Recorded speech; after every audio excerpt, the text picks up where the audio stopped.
Buenas tardes, profesor.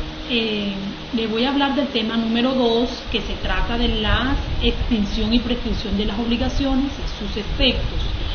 Pero antes quiero darle un pequeño concepto sobre lo que se refiere o lo que significa la obligación en términos jurídicos.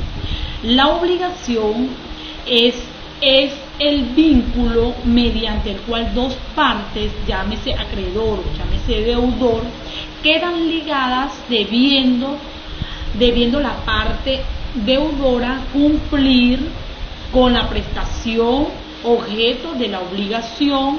Dicha prestación puede consistir en dar, hacer o no hacer. Las obligaciones están divididas en dos partes, o mejor dicho, existen dos tipos de obligaciones: las obligaciones conjuntas y las obligaciones mancomunadas.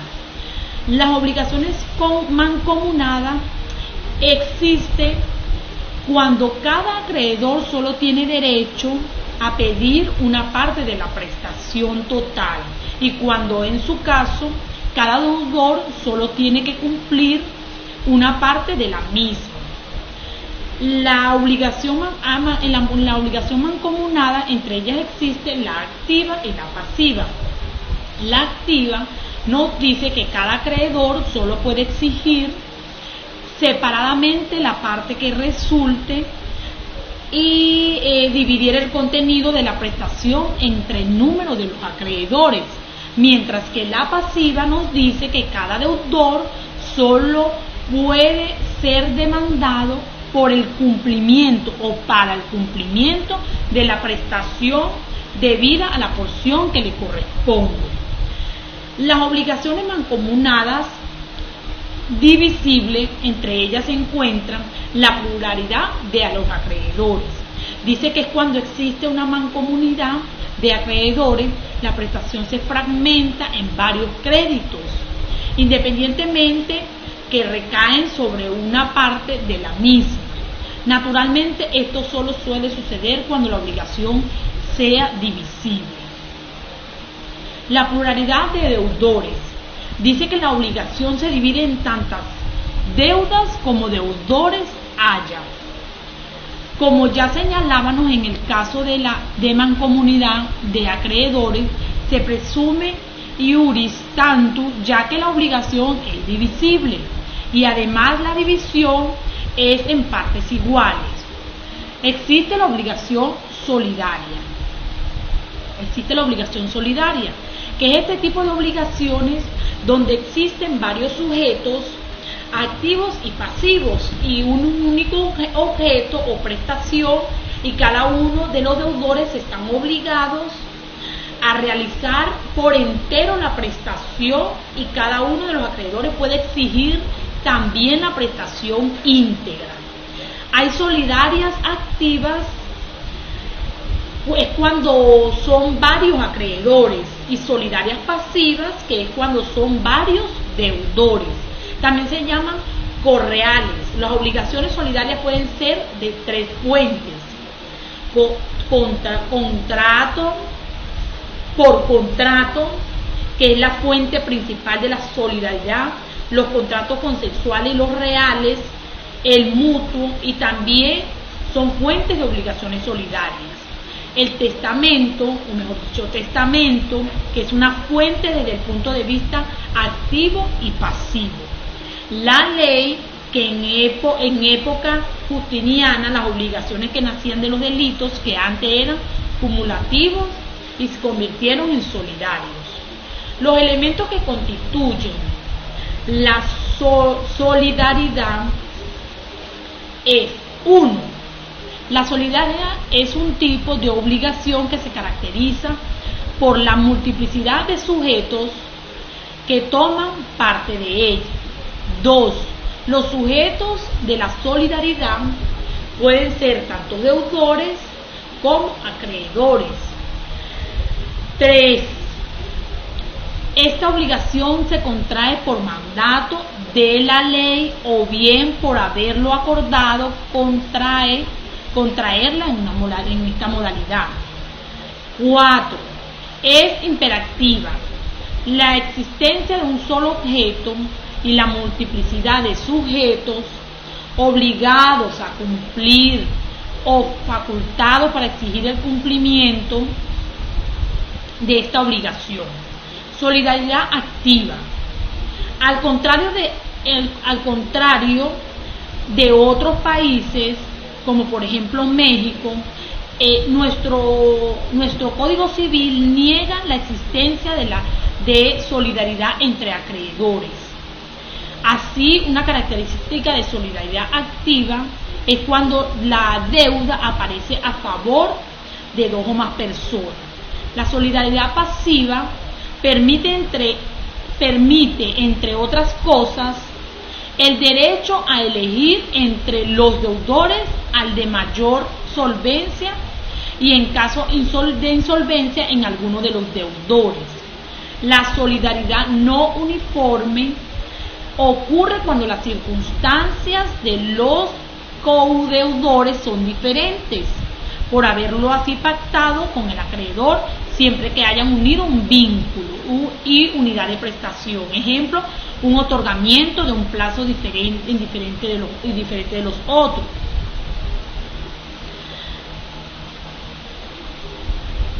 Las defensas de los deudores solidarios. Cada deudor puede oponer excepciones, cada deudor, contra el acreedor reclamante.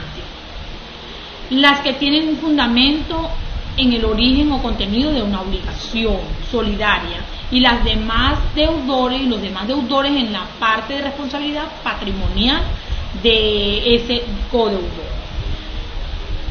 Existe otro elemento como es el descargo expreso y tácito de la solidaridad. El acreedor de la obligación solidaria tiene la facultad de renunciar expresamente a la solidaridad y con ello sus beneficios. Las fuentes de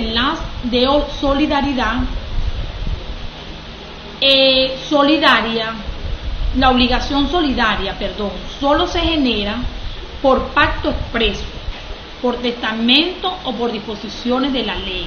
No es posible presumirla en virtud de que es mucho más arenosa para los deudores y más beneficioso para los acreedores. Las características de solidaridad, existen 5 características. La primera surge de un acto puramente criminal. La segunda dice que afecta a los deudores y no libera la responsabilidad de los demás deudores. La tercera dice que el deudor que pagaba contaba con un recurso llamado actio pro socio en contra de los demás deudores. Existen tantas obligaciones como sujetos. Las principales diferencias entre las obligaciones in solidum y las solidarias son que en las obligaciones solidarias o correales es indispensable el factor del acuerdo voluntario, mientras que en las imperfectas este factor no puede darse. Las obligaciones perfectas se caracterizan por la existencia de una sola obligación y la obligación se extinguía con una litis contestatium para todos los sujetos, una obligación correal. La solidaridad activa, existen 2 clases de solidaridad, una que es activa y la otra que es pasiva.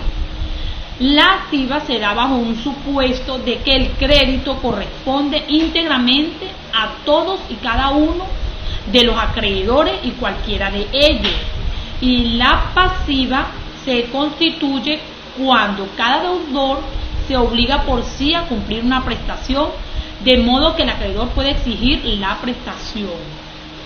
Efectos entre los deudores y el acreedor. La obligación se extingue en el momento en que cualquiera de los deudores paguen la prestación. El acreedor para demandar la totalidad del crédito a cualquiera de los deudores o bien simultáneamente a los obligados. Si se presentara en caso de pagos parciales por cualquiera de los deudores, el acreedor debe descontarlos del total de la prestación. Cuando uno de los deudores solidarios ejecuta el pago, este pierde personalidad de deudor, pues la obligación ha sido sanada. Las diferencias de obligaciones mancomunadas, las que existen entre obligaciones mancomunadas y obligaciones solidarias, es que una relación obligatoria, el acreedor sea una sola persona y el deudor sea una sola persona. Pero cuando hay pluralidad de sujetos, estos pueden organizarse de dos maneras. Obligaciones mancomunadas. Cada uno de los acreedores solo puede exigir o reclamar del deudor la parte que le corresponde en el crédito. Y las obligaciones solidarias, cualquiera de los acreedores podrá reclamar del deudor o de cualquiera de los deudores en ese caso la íntegra prestación objeto de esa obligación. Existen diferencias entre las obligaciones indivisibles y obligaciones solidarias. La herencia. La indivisibilidad si se transmite a los herederos. La solidaria no se transmite a los herederos. Extinción de la cosa debida por culpa de un deudor y la obligación pasa a considerarse divisible, la solidaridad persiste.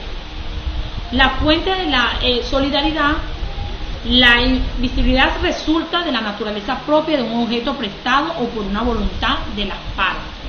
Exigibilidad, cada acreedor exige una cuota del crédito que le corresponde. Cada deudor exige la obligación por entero. El pago.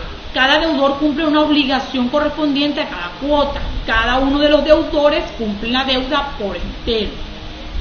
En colaboración, los deudores pueden llegar a entenderse y colaborar para cumplir la obligación conjuntamente. El término es un acontecimiento futuro y cierto, del cual depende el cumplimiento o la extinción de una obligación. La característica fundamental del término en su certidumbre en el sentido de la circunstancia que lo constituye. La obligación de término es aquella para cuyo cumplimiento se ha señalado un día cierto. Por lo tanto, es un acontecimiento a futuro de realización cierta, el cual depende de la existencia. Las obligaciones a término no hay una suspensión de esa obligación. No existe suspensión de esa obligación. El artículo 1211 del Código Civil de Venezuela dice que, por ejemplo, que compro hoy y pago en 5 días. Esto se conoce como acordar, estipular una obligación a término. Las clases de término existen según afecta el cumplimiento de la extinción de la obligación. En términos suspensivos, que es aquel acontecimiento futuro y cierto, del cual depende la exigibilidad de una obligación. Ese término suspende el cumplimiento de la obligación hasta que se realice esa obligación. Por ejemplo, pagaré 10.000 bolívares el 19 de agosto. La exigibilidad de dicha suma solo es factible el 19 de agosto, pero no antes. En términos extintivos, es aquel acontecimiento futuro y cierto del cual depende la extinción de una obligación. En cuanto a las certezas del término, existe el término cierto y término incierto.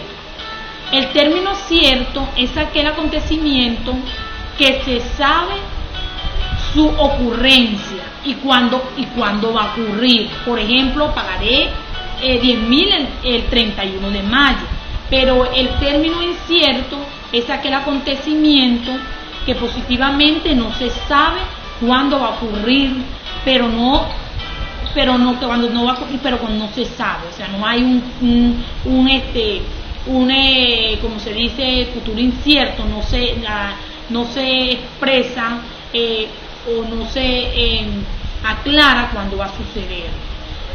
Por su origen, el término puede ser convencional, legal o judicial. El término convencional es el establecido por las partes, que son libres de fijar tal modalidad. En términos legales, es aquel establecido por la ley, y en términos judiciales, es aquel que impone el juez. ¿Cuándo caduce el término? El término caduce cuando existen situaciones en las cuales el legislador, en protección de los derechos del acreedor, hace cesar los beneficios que el término puede producir a favor del deudor. Ello ocurre, en primer lugar, en los casos en los que el deudor se hace insolvente. En segundo lugar, cuando por acto propio disminuye las seguridades del acreedor para el cumplimiento de esa obligación. Según el artículo 1215 del Código, expresa: si el deudor se ha hecho insolvente o por actos propios hubiera disminuido las seguridades otorgadas al acreedor para el cumplimiento de esa obligación o no le hubiera dado las garantías prometidas, no puede reclamar el beneficio del término o plazo. Los efectos del término está establecido a favor del deudor, pues al afectar la exigibilidad de la obligación, el legislador supone, en buena lógica, que el primer interesado en su vigencia sea el deudor. Sin embargo, el término puede establecerse a favor del acreedor o ambas partes. Así lo dispone el artículo 1214 del Código Civil. Reza: siempre que en los contratos se estipule un término o plazo, se presume establecido en beneficio del deudor, a no ser que el contrato mismo o de otras circunstancias resultare haberse puesto a favor del acreedor o de alguna de las dos partes. Los efectos del término pueden ser suspensivos. La doctrina divide sus efectos en dos etapas: A, efectos antes de cumplirse el término, y efectos después de cumplirse el término. Los efectos que ocurren antes de cumplirse el término, dice que la obligación está suspendida en cuanto a esa ejecución. El cumplimiento de la obligación no es exigible, pero la obligación sí existe en el primer momento. El acreedor puede solicitar el reconocimiento de su derecho en caso negativo del deudor. El deudor puede liberarse pagando su obligación. Existen situaciones en las que expresa disposición legal el pago anticipado no libera al deudor. Ello ocurre cuando el deudor no se libera ni puede pagar antes, si el término es establecido en beneficios del acreedor, porque en este caso al acreedor no se le puede obligar a aceptar el pago sino después del cumplimiento de un término. Cuando el deudor es insolvente y el acreedor quirografio recibe de dicho deudor el pago de acreencias aún no vencidas. En materia de cesión y bienes de pago de plazos no vencidos hechos por el deudor después de la introducción de la cesión o en los 20 días procedentes a ella. En materias de riesgos, si la cosa es un cuerpo cierto y parece o se deteriora antes del vencimiento del término, el acreedor soporta su pérdida o deterioro. Efectos después del cumplimiento del término. Esto pasa cuando, cumplido el término, la obligación se convierte en pura y simple, siendo plenamente exigible y aplicándose los principios generales en dos momentos: antes de su cumplimiento y después de su cumplimiento. ¿Cuándo caduce el término? El término caduce cuando, en los casos que el deudor sea insolvente, cuando por acto propio disminuye la seguridad del acreedor en cumplimiento de la obligación si no hubiere cumplido con las garantías comprometidas. El artículo 1215 del Código Civil expresa: si el deudor se ha hecho insolvente o por acto propio hubiere disminuido las seguridades otorgadas al acreedor para el cumplimiento de esa obligación y no le hubiere dado las garantías prometidas, no puede reclamar el beneficio de término a plazo. La diferencia entre el término y la